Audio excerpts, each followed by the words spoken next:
Have you noticed something in people's windows at the moment? Maybe you've got one in yours. What have you seen? Have you seen one of these? Have you seen a rainbow? In the Bible, do you know what a rainbow is a sign of? A few chapters before where we are at the moment, the rainbow is a sign of God's promise to Noah. Have you ever made any promises? Maybe to your parents or your teacher or your friends. Maybe you've made a promise to God. What promises do you make? How do your parents and your friends know that you're going to keep your promises? Maybe when you make your promise, you show that you really mean it. You say, I promise.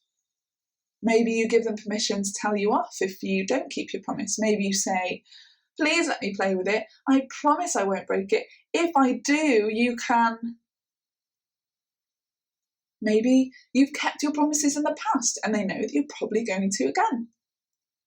Do your promises depend on someone else doing something? Do you say, I promise I'll go to bed straight away if you let me stay up? I promise if you. In Genesis, where we are in chapter 15, God has already promised Abraham a lot of things. Can you remember any of his promises from the last few weeks? Let's see. Well, God promised Abraham that he was going to make him into a great nation. He promised him in chapter 12 that he was going to make his name great. And he promised that he was going to bless all the families on earth through Abraham.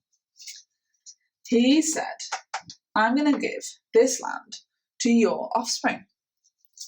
And then in chapter 13, he extended the promise, didn't he, to you, to Abraham and his offspring. And he promised Abraham that he was going to make his family so big that you wouldn't be able to count everyone. They'd be like the dust. You can't count the dust, can you? But none of these promises have happened yet in chapter 15.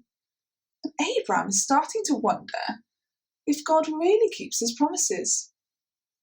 Let's read today's passage, and as we do, look for two things.